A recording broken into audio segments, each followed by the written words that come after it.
Hey guys!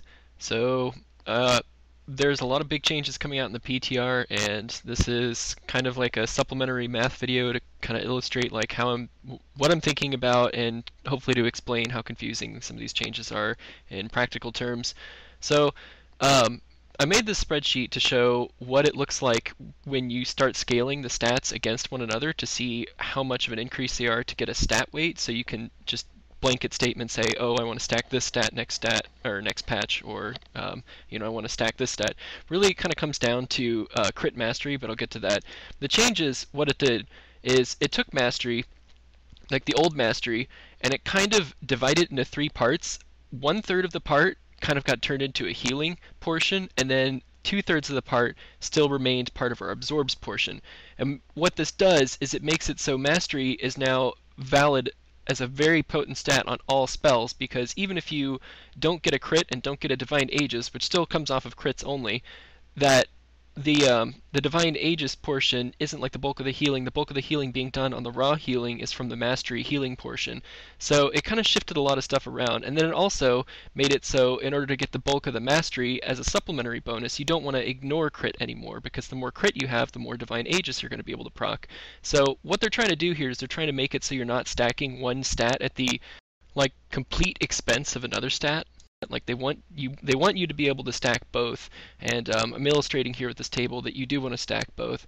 So here's my model. I basically have a spell value, and then I have a crit value, and these are like kind of the values that you would have before any buffs or any gear.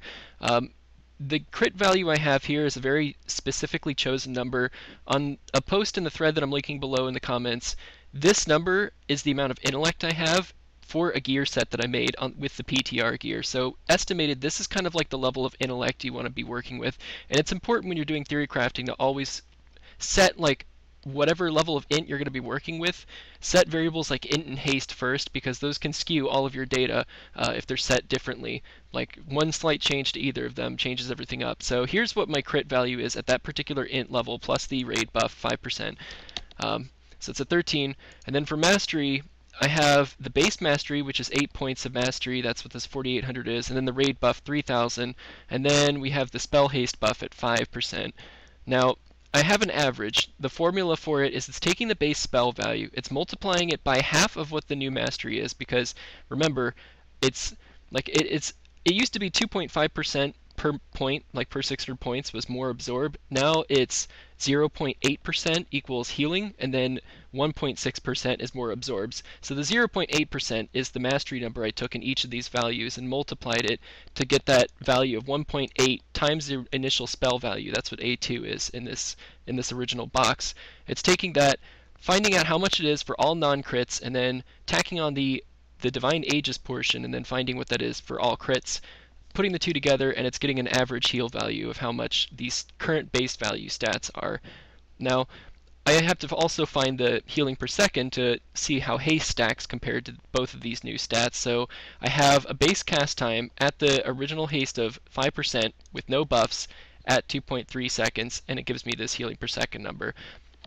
I also have, for comparison, to show the differences between the two, that the old mastery, this is the old mastery's scaling, so this is at 2.5% absorbs, how much that works on an average heal number compared to the base heal. And then I also have even the PTR build before they changed mastery and crit. So I can see all three values and how they're stacking up, and I can see what they looked like before and after.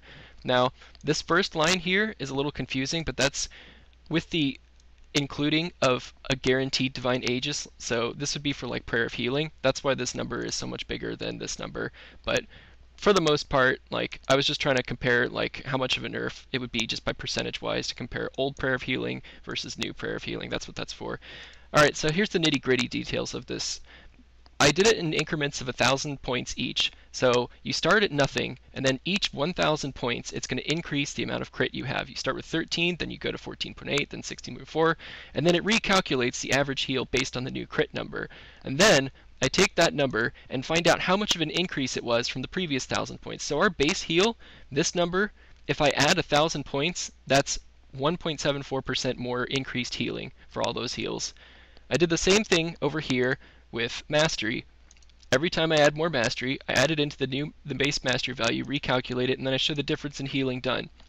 It's important to note that because these stats now go hand in hand with one another like a DPS class, if you start stacking one stat and ignoring the other stat, that stat is going to get less and less better over time, and so at a certain point in time you want to start making decisions like, oh hey, I have this much mastery now, if I go up another couple points in mastery, it's less of a healing increase than if I were to add mastery, like if I were to go up from crit to mastery. So what I'm trying to say is you can't like ignore a stat and just stack one stat at the exclusion of another if you want to have a balanced healing per second toolkit.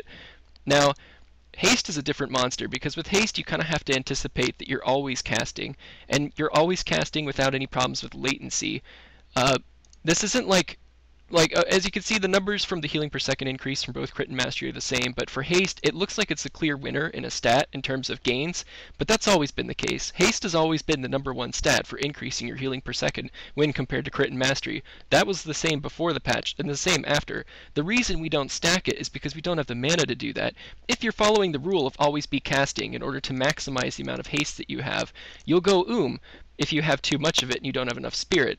Now, it's not uncommon for us to have something like 9,000 spirit on our gear and then 4,000 of like a secondary stat. The reason is because we need a huge bulk of spirit just to function, and then in order to raise our haste, you can't just start raising haste and keep that 9,000 spirit number. You have to keep adding more spirit. So the theory here is that yes, haste is the best stat for throughput, but since it is tied to spirit, you do want to kind of raise haste to an acceptable level that makes you feel comfortable with your playstyle or something that your spirit can handle, and then you want to start evaluating, do I want more crit or mastery?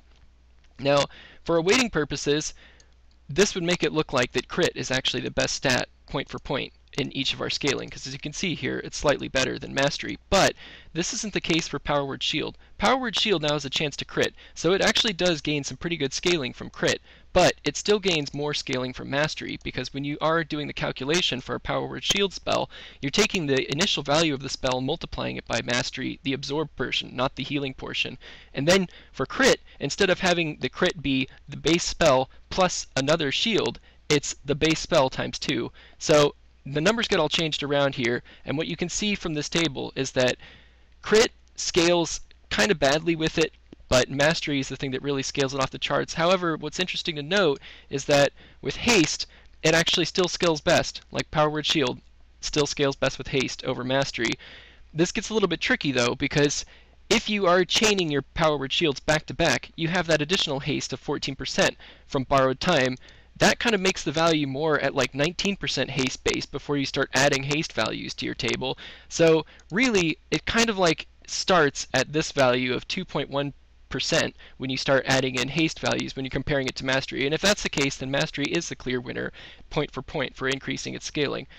Now, to weight both of these together, you have to take it and match it against int. So I have an int matched coefficient, and then I have each of these table values matched against int to see how they compare, and that's where I'm getting my stat weights from. Now these are the Power Word Shield stat weights. The discipline stat weights on this table, you can see they're really close together, but since Power Word Shield is the one spell in our toolbook that gets a lot more value from mastery, you kind of have to weigh it with Power Word Shield. And so what I did to sort of get a good estimate of it is I took a frequency of how often Power Word Shield is cast. If it's cast about every 13 seconds or so, I took a normal spellbook breakdown from my real life encounters. This is like, say, Garrelon or Windlord or Bladelord. I took those real life logs, matched the number of Power Word Shield cast compared to all the other spells that I cast, and then got a percentage of how often I was casting it. It's about 11.4% Power Word Shield if I do it about every 13 seconds. Then I averaged that in with the other values from this initial tree, and then put that 11% at the previous tree from over here in the mastery stat weights, and then find a better average. And if you look at it, the more frequently you cast Power Word Shield, going from 13 seconds to 9 seconds to 7 seconds, mastery gets increased value. But the question is does that mastery increased value beat out crit? And the answer is no, but here's the big but. Crit is actually devalued in this table, and a way to measure it would be to see if inner focus is being used. If you're using inner focus, you're guaranteeing a critical strike, which means this value is actually incorrect. It's slightly less depending on your inner focus usage, but it's the same deal with using Power Word Shield. You have to know how often you're actually using it. If you're using greater heals to cool it down faster, it's going to be less value. If you're not really paying attention to it and you're not using it close to 45-second cooldown, maybe at a minute and a half, it really doesn't make that big of a difference. And then the other factor to consider is when you do get a critical heal under this new model on a target, does that critical heal actually go into effective healing? Meaning, it could overheal, yes, but the new overhealing model is that if your divine aegis that you apply on the target doesn't actually get fully consumed or used at all, that's the problem with crit. So when comparing these just by eyeball purposes, I do say that crit is better than mastery, but with all of those buts, I would still stack mastery over crit if I had the choice, because mastery is more controlled, and mastery, depending on your spell usage, could still see more value than crit, depending on where your inner focus usage is. Now, for comparison's sake, here's what that graph looks like under the Holy Tree. Same thing, I took a base spell value, the exact same numbers for crit and mastery. Mastery for Holy is unchanged, here's the coefficient for it. It starts at base 16%, and then I average them over these initial values and initial spell haste of 5% coefficient. And what's interesting to note is that when looking at this, I saw that crit doesn't scale that well with Holy. Like, it's only a 1.47% increase per 1,000 crit at the start from your base value, and they get more from mastery, 1.79. Those numbers look really familiar to me because they're pretty much the exact opposite of discipline. Discipline gets exactly about 1.70-ish something from crit, and then it doesn't get as much from mastery, about 1.5. So it's kind of an interesting gearing choice if you're actually dual spec'd both holy and discipline, because one prefers one stat and the other prefers the other. But when you're thinking about this in terms of holy dis, think of it this way: this mastery number that you're adding, it actually does go into overhealing. This has been mentioned several times, but Echoes of Light over its full 6-second duration doesn't actually always go into 100% effective healing. So this healing number might actually be a little bit lower, closer to crit. Just like in the other table, this crit number might actually be a little bit lower to mastery. So they're actually pretty close to even, all things considered. I put a graph of the stats right here to kind of show how they look over time. This top line over here is how haste decays. So you can see at this rate, like once you get to this level, if you were stacking haste, then this blue line, and this is mastery, or this is crit. This blue line is crit, sorry. It starts to become better. And then this red line is mastery. And you can see they all kind of decay at a similar exponential fashion. Then this little mess of numbers here, I wouldn't pay a whole lot of attention to it, but this is just some quick things that I was using to jot down some answers for the PTR. I made this for a response to some questions. Basically what I'm showing is the differences of how much of a buff or nerf this is, depending on your current crit or mastery values. If I put in like a 10% crit buff here at 50% mastery, I can see that, oh, this new system is actually going to be a buff compared to the old one. And the old system for this example is actually from the old PTR build, not the one in current live, because if you're doing it for like a spell like Prayer of Healing on the current live, since guaranteed Divine Aegis is a part of that spell, it's actually a nerf no matter how you spin it. So I did include those off to the side just to show, for comparison's sake, how it compares if you're doing Prayer of Healing, healing per second numbers. But that's anyway, you can do this on your own too. It's not that difficult to set up like these sort of working formulas to have a system where you can just quickly punch in like different mastery values. Like this is the old mastery. If I had the old 5.1 40% absorb, then it's going to turn into like a nerf for all of my spells. If I was at 15% crit, at 10% crit, it's actually a buff at 2%. So you can see there that in practical terms, whether this change is a nerf or a buff kind of depends on your crit and mastery. If you were stacking crit, it's probably a nerf. If you were stacking mastery, it could situationally be a buff. But either way, the way that the weights are going to work out in the future is you kind of want both crit and mastery. And the way I'm going to handle it is I'm actually going to hit the 16% haste breakpoint. Once I hit that breakpoint, it does a lot of things. It allows for an extra Spirit Shell cast. It's an extra Lightwell Renew tick for Holy. It's a It's one more spell I think you can fit in under a borrowed time proc if you're doing penance. It's also one more spell that you can fit under the holy fire dot if you're doing atonement. Like there's just a lot of things you can do with the 16.6%. It also lines up really well if you're doing strength of soul on a target and you're using slow casting heals.